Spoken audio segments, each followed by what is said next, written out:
So hello students, welcome back to my YouTube channel Hope the Rising Wave. तो आज हम discuss करेंगे class 10th का electricity जो चैप्टर है उसको डिटेल में डिस्कस करेंगे। हम देखिए कहाँ तक पहुंच रहे हैं। इसमें सारे टॉपिक्स हम डिस्कस करेंगे जो भी हमारे पास बोर्ड एग्जाम्स के लिए इंपॉर्टेंट होते हैं। तो यहाँ पर हमारी पास क्या है कि हमारी पास टर्म की अगर हम बात करेंगे, जो यहाँ पर चैप्टर है इलेक्ट्रिसिटी का, इस पे पहला फोकस करेंगे कि आखिरकार इलेक्ट्रिसिटी जो है वो हमारी पास क्या होता है। देखो, अगर हम बात करेंगे जैसे हमारे पास अभी यहाँ पर बल्ब ग्लो करता है, या मैं या इस लैपटॉप पे वर्क कर रहा हूँ, या मेरे पास सपोज मोटर चल रही है, मेरे पास टेलीविजन है, मेरे पास मोबाइल अभी चल रहा है। ये सारी चीजें जो हैं ये चलती हैं एक एनर्जी पर। ठीक है, मतलब ये जो वर्क कर रही हैं इनका एक सोर्स ऑफ एनर्जी है। ठीक है, वो सोर्स ऑफ एनर्जी क्या हो सकता है तो वो हम इस चैप्टर में डिस्कस करेंगे। अब देखो, यहाँ पर जनरली जब हम इलेक्ट्रिसिटी की बात करते हैं तो हमारे माइंड में ये भी आता है कि इलेक्ट्रिक करंट क्या होता है। मतलब हमें लगता है कि ये जो दो चीजें हैं ये सेम है, डिफरेंट है। हम इलेक्ट्रिक करंट कहेंगे तो एक ही बात है, इलेक्ट्रिसिटी कहेंगे तो एक ही बात है। लेकिन मसला यहाँ पर ये है कि लेमन के लिए हमें इलेक्ट्रिसिटी, जो लेमन हमारे पास कोई है, उसके लिए इलेक्ट्रिसिटी, उसके लिए इलेक्ट्रिक करंट, उसके लिए इलेक्ट्रिक पावर बराबर ही है, सेम है। लेकिन एज अ फिजिक्स स्टूडेंट हमें ये पता होना चाहिए कि हमारी बस इलेक्ट्रिसिटी जो है वो क्या है, फिर इलेक्ट्रिक करंट क्या है, फिर हमारी बस इलेक्ट्रिक पावर क्या है, सारी चीजें हमें पता होनी चाहिए। तो अगर हम यहाँ पर थोड़ा इंट्रोडक्शन में कुछ बेसिक्स चीजें सीखेंगे, सबसे पहली चीज हमारी पास है कि इलेक्ट्रिसिटी जो है वो क्या होता है। देखो, इलेक्ट्रिसिटी जो है वो एक एनर्जी है। क्या है? इलेक्ट्रिसिटी जो है वो एक एनर्जी है, या हम ऐसा कह सकते हैं कि it is source of energy. It is source of energy. दो कि ये क्लियर टर्म नहीं रहेगा कि it is a source of energy, but still हम कह सकते हैं कि हमारी बस इलेक्ट्रिसिटी जो है वो एक फॉर्म ऑफ एनर्जी है। अब अगर ये एक फॉर्म ऑफ एनर्जी है तो इसका मतलब ये है कि किसी तरीके से, किसी वजह से अराइज होगी। देखो, जैसे हमारी पास हीट एनर्जी है उसका भी एक वजह होगा, जैसे हमारी पास काइनेटिक एनर्जी है उसका वजह हो किस तरीके से अराइज होता है, वैसे ही हमारी पास जो इलेक्ट्रिसिटी है वो एक फॉर्म ऑफ एनर्जी है। हम इसे as a source of energy भी ले सकते हैं। ये एनर्जी जो है ये अराइज तब होती है किसी भी सबस्टेंस में जब वहां पर चार्ज फ्लो करता है। क्या करता है? जब हमारी पास वहां पर चार्ज फ्लो करता है। अब ध्यान रखना, यहां पर ये एक जनरल टर्म है। आगे हम इलेक्ट्रिक करंट भी डिस्कस करेंगे, वहां पर भी आपको दिखेगा कि वहां पर चार्ज फ्लो होने का मतलब इलेक्ट्रिक करंट है। लेकिन यहां पर इलेक्ट्रिसिटी की अगर हम बात करेंगे तो इलेक्ट्रिसिटी एक अम्ब्रेला टर्म है जिसमें हम जनरल डिस्कस करेंगे कि चार्ज फ्लो हो रहा है। मतलब क्या है कि मेरे पास एक कंडक्टर है, ये मेरे पास कंडक्टर है, इस कंडक्टर का नाम रख रहा हूं मैं ए। दूसरा मेरे पास कंडक्टर है, एक सबस्टेंस है, उसका नाम रख रहा हूं मैं बी। तीसरा कंडक्टर मेरे पास है, इसका नाम रख रहा हूं सी। अब देखो, हमारी पास जो ए वाला कंडक्टर है, मैं सपोज कर रहा हूं इसमें चार्ज जो फ्लो हो रहा है वो 1 यूनिट फ्लो हो रहा है, और 1 यूनिट फ्लो हो रहा है। और सी जो बी हमारे पास है, इसमें सपोज हमारे पास 2 यूनिट फ्लो हो रहा है, और सी जो है इसमें 3 यूनिट चार्ज फ्लो हो रहा है। अब सपोज अगर हम इन सब को सेम टाइम दे रहे हैं और सेम टाइम में हम दिखा रहे हैं कि इनमें चार्ज फ्लो हो रहा है, लेकिन अगर हम यहां पर फोकस करेंगे तो जनरली हमारे पास ये तीनों चीजें जो है यहां पर चार्ज फ्लो हो रहा है, जिसकी वजह से ये electrical energy means electricity generate हो सकती है, प्रोड्यूस हो सकती है या फ्लो हो सकती है। ठीक है, लेकिन अगर हम गौर से देखेंगे कि यहां पर चार्ज फ्लो होना जो है वो इंप्लाई कर रहा है कि इसमें भी इलेक्ट्रिसिटी है, इसमें भी इलेक्ट्रिसिटी है, इसमें भी इलेक्ट्रिसिटी है। लेकिन यहां पर इलेक्ट्रिसिटी जो है वो डिफरेंट हो सकती है। उस डिफरेंट को मेजर करने के लिए फिर हम इलेक्ट्रिक करंट कंसेप्ट का इंट्रोड्यूस करते हैं, वो वजूद में लाते। ठीक है, तो मतलब ये है कि इलेक्ट्रिसिटी जो है वो एक अम्ब्रेला टर्म है, वो एक जनरल टर्म है जो हमें डिफाइन करवाता है, जो हमें मेजर करवाता है कि कितना चार्ज फ्लो हो रहा है, या सिंपल चार्ज फ्लो हो रहा है। कहीं से चार्ज फ्लो हो रहा है तो इलेक्ट्रिसिटी है, चाहे वो 1 यूनिट फ्लो हो रहा है, 0.1 यूनिट फ्लो हो रहा है, 2 यूनिट फ्लो हो रहा है, 3 यूनिट फ्लो हो रहा है, फ्लो हो रहा है बस, तो वहां पर इलेक्ट्रिसिटी है। लेकिन अब यहां पर क्वेश्चन ये अराइज होता है, हमें लगता है कि हमें यहां पर समझ आ गया कि इलेक्ट्रिसिटी का मतलब होता है फ्लो ऑफ चार्ज, लेकिन यहां पर एक टर्म आ गया, वो है चार्ज। ये जो चार्ज हमारे पास है ये एक नई टर्म आ गई, हमें लगता है हमें पता है, बट ऐसा कुछ नहीं है। ठीक है, क्लास 10th की बात कर रहा हूं मैं, कि जनरली है जब हम ये पढ़ते हैं तो हम कहते हैं फ्लो ऑफ चार्ज, तो हमें समझ आता है, लेकिन जनरली हमें अभी समझ नहीं आया है। हमें समझ तब आ जाएगा क्योंकि हमें पता है कि ये एनर्जी जो है it is a flow of charge through any substance. हमें सबस्टेंस, जैसे हम कंडक्टर भी आप बात करेंगे तो कंडक्टर हमें पता है फ्लो ऑफ नहीं, इसका भी मतलब पता है, लेकिन यहाँ पर चार्ज जो टर्म है हमें लगता है कि हमें ये भी समझ आ गया, लेकिन हमें इसको समझना है कि एक्चुअल में हमारे पास चार्ज जो होता है वो क्या होता है, इसको डिस्कस करना जरूरी है। डिस्कस करेंगे यहाँ पर आखिरकार चार्ज क्या होता है और इलेक्ट्रिक फील्ड क्या होती है, ये हमें जरूरी है। जो बेसिक टर्म है ये हम सारी चीजें बना रहे हैं, समझ रहे हैं इलेक्ट्रिक करंट के लिए, कि हमारे पास किसी भी सबस्टांस के थ्रू जो इलेक्ट्रिक करंट फ्लो होती है वो किस वजह से होती है, वहां पर कौन कौन सी फिजिकल क्वांटिटीज इंट्रोड्यूस होती हैं, वो सारी चीजें हम यहाँ पर डिस्कस करेंगे।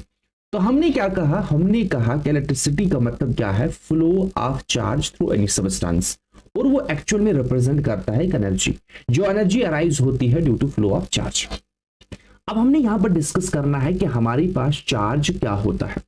देखो, अगर चार्ज की बात करेंगे तो चार्ज हमारे पास कोई भी सबस्टेंस है, सपोज मैंने ये सबस्टेंस लिया, इस सबस्टेंस की बहुत सारी प्रॉपर्टीज होंगी। मैं कहूंगा इस सबस्टेंस की एक प्रॉपर्टी है कि इसमें मास है, इस सबस्टेंस की एक प्रॉपर्टी है, मैं कह रहा हूं कि इसमें डेंसिटी है, मैं कह रहा हूं कि इसमें कोई डिफरेंट इंट्रैक्शंस हैं, वो इसकी प्रॉपर्टी है, मैं कह रहा हूं कि इसमें कुछ रिफ्रैक्टिव इंडेक्स है।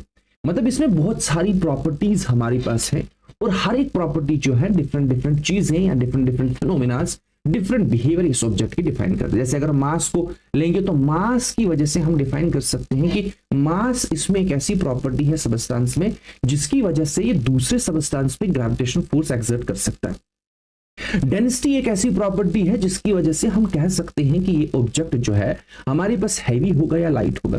तो इसका मतलब ये है कि सबस्टेंस के साथ जो भी प्रॉपर्टीज हैं वो प्रॉपर्टी कुछ ना कुछ डिफाइन करती है, ठीक है। इसी तरीके से मेरे पास इस सबस्टेंस में एक और प्रॉपर्टी होती है जिसको हम चार्ज कहते हैं। क्या कहते हैं? चार्ज कहते हैं। मतलब ये है कि ये मेरे पास एक सबस्टेंस है, इस सबस्टेंस में एक प्रॉपर्टी है जिसका नाम है चार्ज, लेकिन एक्चुअल में चार्ज क्या डिफाइन करता है, इस ऑब्जेक्ट का क्या डिफाइन करता है। जैसे मास ने कुछ डिफाइन किया, डेंसिटी ने कुछ डिफाइन किया, रिफ्रैक्टिव इंडेक्स ने कुछ डिफाइन किया, फिर अगर हम प्रेशर यहां पर देखें उसने कुछ डिफाइन किया, फिर अगर विस्कोसिटी देखेंगे उसने कुछ डिफाइन किया। लेकिन चार्ज हमारी पास एक प्रॉपर्टी है, वो क्या डिफाइन करती है। देखो, चार्ज की अगर हम बात करेंगे तो चार्ज एक सबस्टेंस की ऐसी प्रॉपर्टी है जिस प्रॉपर्टी की वजह से ये किसी दूसरे सबस्टेंस पे या तो इलेक्ट्रिक इफेक्ट या मैग्नेटिक इफेक्ट शो करेगा। मतलब ये है कि ये इस चार्ज की वजह से ये इस पे इलेक्ट्रिक इफेक्ट एक्सर्ट करेगा, मैग्नेटिक इफेक्ट। अगर सिंपल भाषा में हम कहेंगे तो हम ये कह सकते हैं कि ये इलेक्ट्रिक फोर्स या मैग्नेटिक फोर्स जो है इस ऑब्जेक्ट पर एक्सर्ट कर सकता है। अब अगर सिंपल भाषा में हम कहेंगे कि मेरे पास ये बॉडी ए है, मेरे पास ये बॉडी बी है, हमने कहा कि इस बॉडी ए ने इस बॉडी पे इलेक्ट्रिक फोर्स एक्सर्ट की या मैग्नेटिक फोर्स एक्सर्ट की, लेकिन फोर्स का एक वजह होगा। जैसे हमने ग्रेविटेशनल फोर्स कहा कि हमारे पास ये इस पे ग्रेविटेशनल फोर्स एक्सर्ट कर रहा है, और वजह है हमारे पास एक प्रॉपर्टी जिसका नाम मास है। इसी तरीके से हम कह रहे हैं कि ऑब्जेक्ट ए जो है ये बी पे इलेक्ट्रिक फोर्स एक्सर्ट करता है या मैग्नेटिक फोर्स एक्सर्ट करता है, तो उस मैग्नेटिक फोर्स इलेक्ट्रिक फोर्स का वजह जो है वो है चार्ज। तो इसका मतलब ये है कि बॉडी ए की एक ऐसी प्रॉपर्टी जिस प्रॉपर्टी की वजह से ये इस ऑब्जेक्ट पे एक फोर्स एक्सर्ट करेगा, लेकिन वो फोर्स होगी इलेक्ट्रिक फोर्स और मैग्नेटिक फोर्स। इसका मतलब इलेक्ट्रिक फोर्स और मैग्नेटिक फोर्स का जो मेन रीजन है वो एक प्रॉपर्टी है जो उस सबस्टेंस में होनी चाहिए। अब अगर उस सबस्टेंस में नहीं है तो वो इलेक्ट्रिक फोर्स और मैग्नेटिक फोर्स एक्सर्ट नहीं कर सकता है, ये ध्यान रखना है। तो यहां पर हमने एक क्लियर एक कंक्लूजन निकाला कि हमारे पास कोई भी सबस्टेंस अगर इलेक्ट्रिक फील्ड या इलेक्ट्रिक फोर्स या मैग्नेटिक फोर्स किसी दूसरे ऑब्जेक्ट पर एक्सर्ट करता है, तो इसका मतलब यह है कि उस बॉडी पे कुछ चार्ज क्रिएट हुआ है।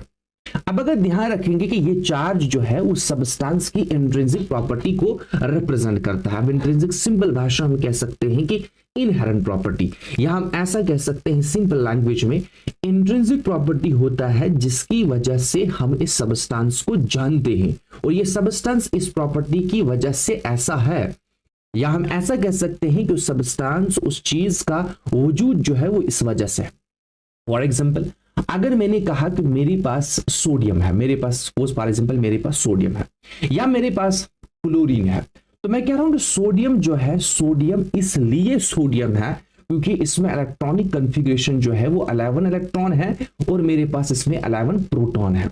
जिसकी वजह से हम कह सकते हैं कि ये हमारे पास सोडियम है, ठीक नहीं। इसी तरह क्लोरीन की बात करेंगे तो हम क्लोरीन तब कहेंगे जब इसमें 17 इलेक्ट्रॉन होंगे, 17 इलेक्ट्रॉन होंगे, वो इस तरीके से अरेंज होंगे और उसके बाद 17 प्रोटॉन होंगे और इस तरीके से अरेंज होंगे।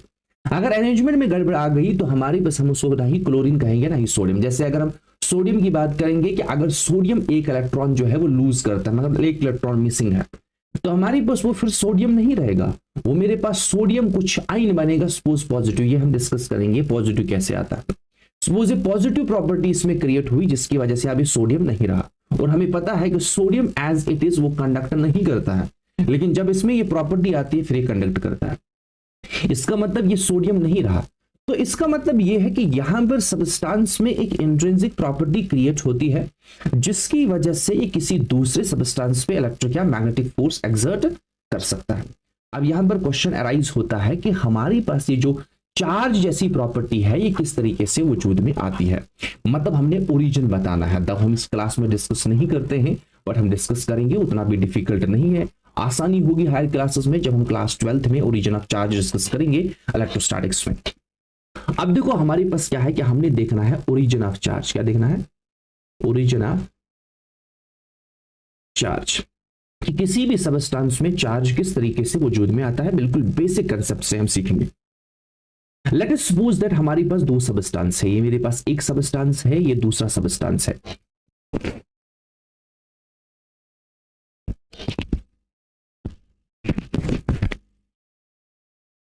लेट अस सपोज दैट हमारे पास ये सबस्टांस ए है और ये सबस्टांस बी है। अब इस सबस्टांस ए में हमारे पास एटम्स होंगे। क्या होंगे? एटम्स होंगे, और सबको पता है क्लास 9th में आपने एटम्स पढ़ा। और हमारे पास सबस्टांस बी है तो इसमें भी हमारे पास क्या होंगे? एटम्स होंगे। ठीक, बिल्कुल ठीक। उसके बाद हमें पता है कि एटम्स में हमारे पास इलेक्ट्रॉन्स होते हैं और प्रोटॉन्स होते हैं। क्या होते हैं? इलेक्ट्रॉन्स होते हैं और प्रोटॉन होते हैं। यहां पर भी एटम्स में हमारे पास इलेक्ट्रॉन होंगे और प्रोटॉन होंगे। अब अगर ए की बात करेंगे, यहां पर जो एटम होगा इसमें क्या होगा? इस तरीके का अरेंजमेंट होगा कि मेरे पास सेंटर में न्यूक्लियस होगा, आसपास एक इलेक्ट्रॉन होगा। अब एक नहीं होगा, बहुत सारे हो सकते हैं, जस्ट मैं कह रहा हूं कि इसके आसपास हमारे पास इलेक्ट्रॉन्स होंगे। इसी तरीके से जो हमारे पास बॉडी बी है, यहां पर भी मेरे पास एक एटम होगा, उस एटम में सेंटर में न्यूक्लियस होगा और आसपास इलेक्ट्रॉन होंगे। ठीक है। जब इन दो बॉडीज को मैं एक काम करता हूं, सिंपलेस्ट मेथड होता है कि हम किस तरीके से चार्ज जनरेट कर सकते हैं, वो है रबिंग मेथड या फ्रिक्शनल मेथड हम कह सकते हैं। इन दो बॉडीज को मैं क्लोज लाता हूं। क्या लाता हूं? क्लोज। या एक काम करता हूं, सबसे पहली चीज ये है कि मैं देखता हूं कि बिफोर इंट्रैक्शन इन दो को इंट्रैक्ट नहीं करवाया, कांटेक्ट में नहीं लाया, फोर्स अप्लाई नहीं किया, साइड में है। लेट अस सपोज दैट ये जो बॉडी ए है, इस बॉडी में सपोज 5 इलेक्ट्रॉन है। कितने हैं? 5 इलेक्ट्रॉन। बॉडी में 5 इलेक्ट्रॉन का मतलब ये है कि इसके एटम में, एक एटम में 5 इलेक्ट्रॉन सपोज है। कितने हैं? 5 इलेक्ट्रॉन। अगर 5 इलेक्ट्रॉन है तो हमारे पास 5 इसमें प्रोटॉन होंगे, इतना पता है, क्लास 9th में सीखा। और let us suppose that body B में हमारे पास इलेक्ट्रॉन 6 इलेक्ट्रॉन है, तो और ऑब्वियसली इसमें 6 प्रोटॉन होंगे। ठीक है। अभी हमने चार्ज को डिस्कस नहीं किया, हमने डिस्कस करना है चार्ज जैसी प्रॉपर्टी, जो चार्ज नामक की प्रॉपर्टी है किस तरीके से वजूद में आती है। अब अगर हम यहां पर फोकस करेंगे, यहां पर अगर हम देखेंगे, यहां पर टोटल ये प्रॉपर्टी, अगर हम यहां पर देखेंगे टोटल प्रॉपर्टी जो है 5 इलेक्ट्रॉन है और 5 प्रोटॉन है, तो यहां पर टोटल इन दोनों की वजह से इस सबस्टांस में जो दोनों वजह से प्रॉपर्टी आ जाएगी वो है 0। ठीक है। अब इलेक्ट्रॉन का हम डिनोशन हम लिखेंगे यहां पर नेगेटिव। क्या लिखेंगे? और प्रोटॉन का लिखेंगे पॉजिटिव, जस्ट अ कन्वेंशन। ये नेगेटिव साइन है, ये पॉजिटिव साइन है। ये नेगेटिव पॉजिटिव कैसे आता है यही हमने डिस्कस करना है, बट फिलहाल के लिए हमें पता है कि इलेक्ट्रॉन जो है इसके साथ मैं नेगेटिव लिख सकता हूं, पॉजिटिव, और इसका नेट इफेक्ट जो है वो है 0, मींस नेट प्रॉपर्टी जो यहां पर है वो 0। ठीक। इसका मतलब है जब हमारे पास नेट प्रॉपर्टी ये 0 आ जाएगी, इलेक्ट्रॉन और प्रोटॉन कंबाइन करने के बाद इस सबस्टेंस में 0 आ जाएगी, तो इसको कहते हैं न्यूट्रल स्टेट। क्या कहते हैं? न्यूट्रल स्टेट, या इसको कहेंगे इलेक्ट्रिकली न्यूट्रल। ओके। अब यहां पर अगर हम फोकस करेंगे तो यहां पर भी हमारे पास 6 एक किस्म की प्रॉपर्टी है और 6 दूसरे, लेकिन दोनों बिल्कुल अपोजिटली वैल्यूड है। मतलब इलेक्ट्रॉन 6 इलेक्ट्रॉन है और 6 प्रोटॉन है, इनका नेट रिजल्ट कितना आ जाएगा? 0। मतलब ना ही इसमें कोई ऐसी प्रॉपर्टी है जिसकी वजह से किसी और पे इलेक्ट्रिक फोर्स एक्सर्ट कर सकता है, और ना ही इसमें ऐसी कोई प्रॉपर्टी है जो किसी दूसरे पर फोर्स एक्सर्ट कर सकता है। ये ध्यान रखना। लेकिन अब हम काम क्या करते हैं, इन दोनों को क्लोज लाते हैं और रब करते हैं। इस तरीके से रब करेंगे, ठीक है नहीं। जब हम रब करेंगे तो आपके माइंड में आपको थोड़ा सा इमेजिन करना है कि यहां पर क्या हो रहा है। जब हम रब कर रहे हैं तो यहां पर फ्रिक्शन अराइज हो रहा है, जिसकी वजह से इन एटम्स को एनर्जी मिलती है, हीट एनर्जी मिल रही है। क्या मिल रही है? Heat energy. मतलब जब हम इन दोनों को रब करेंगे, क्या करेंगे, जब हम दोनों को रब करेंगे, रब करने की वजह से हमारे पास एटम्स को क्या मिलेगा? Heat energy. हीट एनर्जी किसको मिल रहा है? एटम्स को। किनको मिल रहा है? एटम्स को। अब एटम्स में क्या है? इलेक्ट्रॉन है और प्रोटॉन है। इलेक्ट्रॉन को भी एनर्जी मिलेगी, प्रोटॉन को भी एनर्जी मिलेगी, ऑब्वियसली मिलेगी। अब ध्यान रखना, हम उन एटम्स की बात कर रहे हैं जो बिल्कुल सरफेस पर है। मतलब ये हमारे पास बॉडी है, इसकी सरफेस पर, उसकी सरफेस, जहां पर हमने कांटेक्ट में रखा है। बल्क में, इनसाइड की बात नहीं कर रहे हैं, बिल्कुल सरफेस की बात हम कर रहे हैं। तो इस सरफेस पे हमारे पास क्या है कि एटम्स है, उनमें इलेक्ट्रॉन भी है और प्रोटॉन भी है। जब इनको हीट एनर्जी मिलेगी, मींस हम हीट एनर्जी दे रहे हैं, जिसकी वजह से टेम्परेचर इंक्रीज हो रहा है, और इसकी वजह से हमारे पास इन पार्टिकल्स का काइनेटिक एनर्जी इंक्रीज होगा। ये हमने क्लास 9 में पढ़ा है। इलेक्ट्रॉन का भी काइनेटिक एनर्जी इंक्रीज होगा और प्रोटॉन का भी काइनेटिक एनर्जी इंक्रीज होगा। तो जिसकी वजह से ये मूव करने की कोशिश करेंगे। क्या करेंगे? मूव करने की। अब हमें पता है कि प्रोटॉन जो है वो बहुत हैवियर होता है। कितना हैवियर होता है? Approximately 1836 times mass of electron. Mass of electron, जितना एक इलेक्ट्रॉन का मास तो उससे 1836 गुना ज्यादा। तो ये मूव नहीं करेगा। अभी मूव नहीं करता है, वाइब्रेट करता है, और इसी की वजह से हम आगे डिस्कस करेंगे कि ये जो वाइब्रेशन क्रिएट करता है पॉजिटिव चार्ज, ये नई प्रॉपर्टी जनरेट करता है सब्सटेंस में। लेकिन हम with the passage of time पढ़ेंगे आगे इस चीज को। देखो यहां पर प्रोटॉन जो है, ये जो न्यूक्लियस है, ये भी मूव करता है, लेकिन मोशन में नहीं आता है, वाइब्रेट करता है। लेकिन हमारे पास इलेक्ट्रॉन है। लेट अस सपोज दैट हमारे पास उस एटम में जो आउटर मोस्ट शेल में इलेक्ट्रॉन है, क्या है, उस आउटर मोस्ट शेल में इलेक्ट्रॉन को जब एनर्जी मिलेगी तो ये भागेगा। क्या करेगा? ये भागेगा। अब यहां से इस एटम में लेट अस सपोज दैट कि ये जो ए वाला सब्सटेंस है, इसमें जो एटम है उनमें जो इलेक्ट्रॉन है उसको एनर्जी कम चाहिए, सच दैट कि वो मूव करेगा। अब इसका मतलब क्या है कि अगर इलेक्ट्रॉन को भागना है, उसको एनर्जी चाहिए यहां से भागने के लिए। सपोज यहां पर है, यहां से इसको भागना है, देखने ये शेल छोड़ के जाना है, उसको एनर्जी चाहिए। अब हमारे पास हर एक सब्सटेंस की ये एनर्जी होती है। कोई भी सब्सटेंस है उसमें एक पर्टिकुलर एनर्जी होती है, जिसको हम आयनाइजेशन एनर्जी कहते हैं, हायर क्लास में वर्क फंक्शन कहते हैं। यहां पर आपको याद नहीं रखना है, ठीक है। हमारी बस क्या है कि हर एक सब्सटेंस में इलेक्ट्रॉन को इतने अमाउंट ऑफ एनर्जी चाहिए, सच दैट कम से कम इतनी एनर्जी चाहिए, वो भागेगा। लेट अस सपोज दैट जो एटम ए है, इसमें सपोज इनमें इलेक्ट्रॉन को चाहिए 10 यूनिट एनर्जी। अगर 10 यूनिट एनर्जी मिली तो ये भागेगा। लेकिन लेट अस सपोज दैट जो बॉडी बी हमारे पास है, इसमें इलेक्ट्रॉन को चाहिए 14 यूनिट। कितना चाहिए? 14। फिर भागेगा। अब हम रब कर रहे हैं तो 10 यूनिट पहुंचा, 10 यूनिट पहुंचा। तो अब ए से इलेक्ट्रॉन भागेगा कि बी से इलेक्ट्रॉन भागेगा? ऑब्वियसली ए से, क्योंकि ए के इलेक्ट्रॉन को कम एनर्जी चाहिए। तो ये यहां से भागेगा, आ जाएगा बॉडी बी में। कहां पर आ जाएगा? बॉडी बी में। ये ध्यान रखना आपको। 8 यहां पर क्या है कि जब ये बॉडी बी में आ जाएगा तो ऑब्वियसली मेरे पास, अगर हम देखो ये आफ्टर रबिंग की बात कर रहे हैं, रबिंग के बाद मेरे पास से बॉडी ए है, ये बॉडी बी है। बॉडी ए में पहले कितने इलेक्ट्रॉन थे? 5। अब कितने रहे? 4। प्रोटॉन कितने हैं? उतने ही हैं, प्रोटॉन कहीं नहीं भागे। लेकिन बी में हमारे पास 6 थे, तो कितने बने? 7 इलेक्ट्रॉन, और प्रोटॉन उतने ही हैं, 6 प्रोटॉन। अब अगर यहां पर नेट इफेक्ट देखेंगे, नेट प्रॉपर्टी कितनी यहां पर जनरेट होगी? इसमें 4 इलेक्ट्रॉन है और 5 प्रोटॉन है, तो +1 आ जाएगा। कितना आ जाएगा? +1। पहले प्लस नहीं था, पहले पॉजिटिव नहीं था, ये +1 हमने एक साइन कन्वेंशन दिया है, अदरवाइज वहां पर कोई प्लस वलस नहीं है। जस्ट हमने देखा कि यहां पर एक प्रॉपर्टी कुछ ना कुछ जनरेट हुई, ठीक है। वो हमने देखा कि यहां से एक इलेक्ट्रॉन भागा, जिसकी वजह से यहां पर एक प्रॉपर्टी जनरेट हुई। फिर अगर हम यहां पर आए बॉडी बी पर, यहां पर हमने देखा कि यहां पर 7 इलेक्ट्रॉन बने। 7 इलेक्ट्रॉन जो है वो 7 इलेक्ट्रॉन में से 6 इलेक्ट्रॉन जो है प्रोटॉन से न्यूट्रलाइज हो जाएंगे और 1 बचेगा, मींस -1 बचेगा। इसका मतलब यह है कि जब हमने रब किया, यहां पर हमारे पास एक इलेक्ट्रॉन ट्रांसफर हुआ। क्या हुआ? इलेक्ट्रॉन ट्रांसफर हुआ, जिसकी वजह से एक बॉडी में एक किस्म की प्रॉपर्टी जनरेट हुई, दूसरे बॉडी में दूसरे किस्म की एग्जैक्टली बराबर लेकिन डिफरेंट किस्म की, उसका नेचर डिफरेंट है, प्रॉपर्टी जनरेट हुई। अब इन प्रॉपर्टीज की वजह से जब मैंने देखा, जब मैं रब करूंगा, जैसे ऐसे हेयर पे ऐसे काम करते हैं, तो हमने रब किया, फिर देखते हैं किसी दूसरी बॉडी को अट्रैक्ट करता है, पहले वो अट्रैक्ट नहीं कर रहा था लेकिन अब अट्रैक्ट कर रहा है। इसका मतलब ये है कि हमारे पास यहां पर कुछ ना कुछ प्रॉपर्टी जनरेट हुई जिसकी वजह से ये किसी दूसरे बॉडी पर इलेक्ट्रिक फोर्स या मैग्नेटिक फोर्स एक्सर्ट करता है। अब ये जो बॉडी ए है ये बॉडी बी पे फोर्स एक्सर्ट करेगा, बॉडी बी जो है बॉडी ए पे फोर्स एक्सर्ट करेगा, लेकिन कौन सी फोर्स? इलेक्ट्रिक फोर्स या मैग्नेटिक फोर्स। इस पॉजिटिव प्रॉपर्टी और नेगेटिव प्रॉपर्टी जो जनरेट हुई इसको कहेंगे हम चार्ज, और ये उस सब्सटेंस की इंट्रिंसिक प्रॉपर्टी होगी। जैसे अगर हम कहेंगे सोडियम पे चार्ज आ गया +1, कितना आ गया? सपोज +1, तो ये बन गई सोडियम की एक इंट्रिंसिक प्रॉपर्टी जिसकी वजह से किसी दूसरे ऑब्जेक्ट पर अपनी फोर्स एक्सर्ट कर सकता है। तो इस तरीके से चार्ज वजूद में आता है। और चार्ज किस किस्म की प्रॉपर्टी होती है? ऐसी प्रॉपर्टी जो उस सब्सटेंस की इलेक्ट्रिक इफेक्ट और मैग्नेटिक इफेक्ट को डिफाइन करता है। तो ये हमारा हो गया हमारे पास क्या? चार्ज क्या होता है। अब हमने ये डिस्कस करना है कि जब चार्ज किसी दूसरे ऑब्जेक्ट पर फोर्स एक्सर्ट करेगा तो देखना है किस हद तक डिस्कस करेगा, एक्सर्ट करेगा। ठीक है नहीं, किसी कोई हद होगी, कोई लिमिट होगी, कोई बाउंड्री होगी, वो हम डिस्कस करेंगे एज एन इलेक्ट्रिक फील्ड। तो अब हम क्या डिस्कस करेंगे? हम डिस्कस करेंगे कि चार्ज की इलेक्ट्रिक फील्ड क्या होती है। जब हम ये डिस्कस करेंगे फिर हम नेक्स्ट डिस्कस करेंगे इलेक्ट्रिक करंट के रिलेटेड। द इलेक्ट्रिक करंट हमें मोर क्लियर हो जाएगा जब हम पोटेंशियल और पोटेंशियल डिफरेंस डिस्कस करेंगे, वहां से हमें और क्लियर हो जाएगा। और ये मटेरियल हम उसी के लिए प्रिपेयर कर रहे हैं कि चार्ज क्या होता है और फील्ड क्या होती है। ठीक है नहीं, जब हम पोटेंशियल डिफरेंस भी डिस्कस करेंगे और क्लियरली हमारे पास क्लियर हो जाएगा इलेक्ट्रिक। बताओ हम करंट यहां पर अभी डिस्कस करेंगे।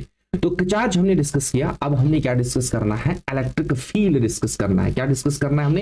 इलेक्ट्रिक फील्ड क्या होता है। इलेक्ट्रिक फील्ड क्या होता है? सिंपल भाषा में, मेरे पास सपोज ये +Q चार्ज है। ध्यान रखना Q जो डिनोशन है वो चार्ज के लिए हम इस्तेमाल करते हैं। और दूसरी चीज ये है कि जो मेरे पास चार्ज का यूनिट होता है, चार्ज जो है प्रॉपर्टी उसको मेजर किया जाता है, फिजिकल क्वांटिटी उसको मेजर किया जाता है, और उसका यूनिट जो होता है कूलम्ब। क्या होता है? कूलम्ब। कूलम्ब चार्ज, कूलम्ब जो होता है वो यूनिट होता है, जैसे हम कहेंगे 1 कूलम्ब।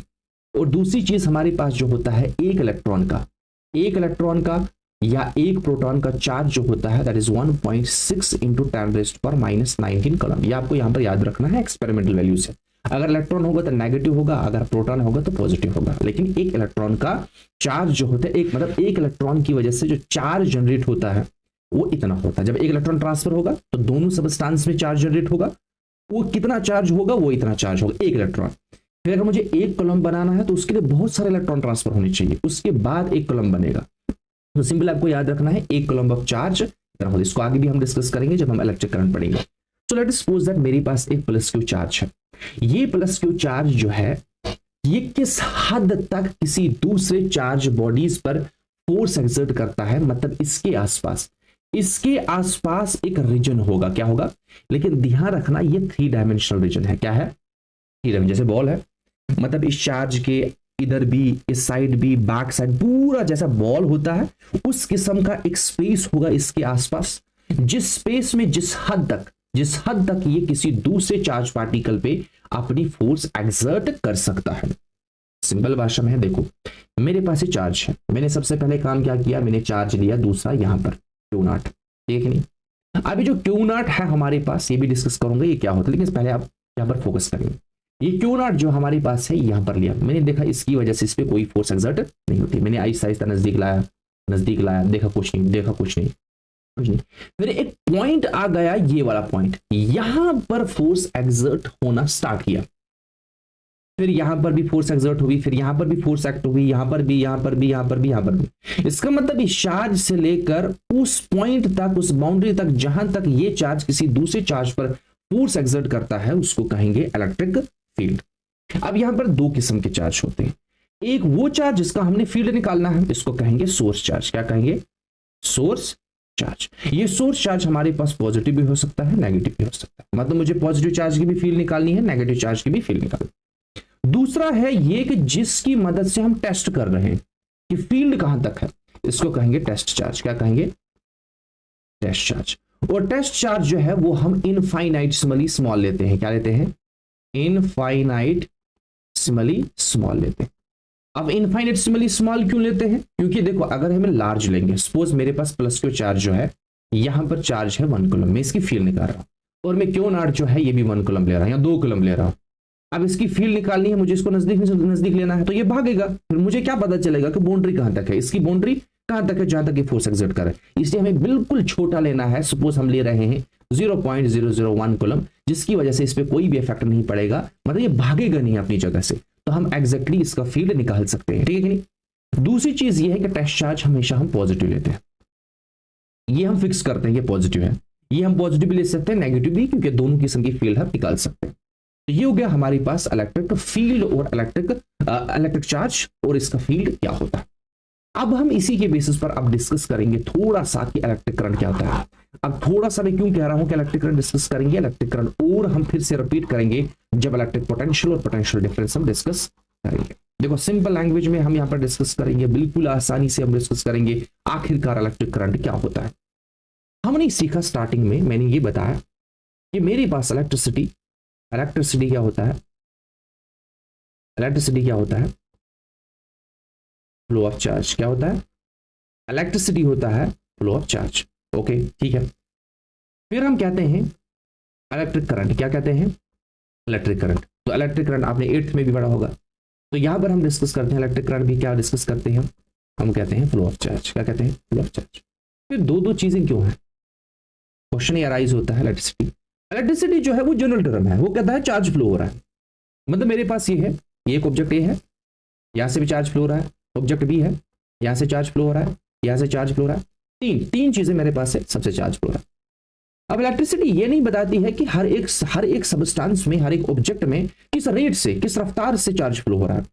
यहां से चार्ज फ्लो हो रहा है, वो आहिस्ता चार्ज फ्लो हो रहा है, यहां से और थोड़ी तेजी से चार्ज फ्लो हो रहा है, थोड़ी और तेजी से चार्ज फ्लो, वो इलेक्ट्रिसिटी मुझे नहीं बताएगा। इलेक्ट्रिसिटी सिंपल कहता है चार्ज फ्लो हो रहा है, कि मतलब एक एनर्जी है, इलेक्ट्रिसिटी हमें एनर्जी रिप्रेजेंट करेंगे जो चार्ज की वजह से, वो एक इलेक्ट्रॉन भी फ्लो होगा, 2 इलेक्ट्रॉन फ्लो होंगे, 3 होंगे, 1 कूलम होगा, 2 कूलम होगा, ऐसे। लेकिन अगर हम इन तीनों ऑब्जेक्ट को टाइम फिक्स करेंगे, मतलब हम यूनिट टाइम देंगे, क्या देंगे, यूनिट टाइम देंगे। लेट अस सपोज दैट हम यूनिट टाइम देंगे हर एक को 1 सेकंड, क्या देंगे, 1 सेकंड, ए को भी 1 सेकंड देंगे, बी को भी 1 सेकंड, सी को भी।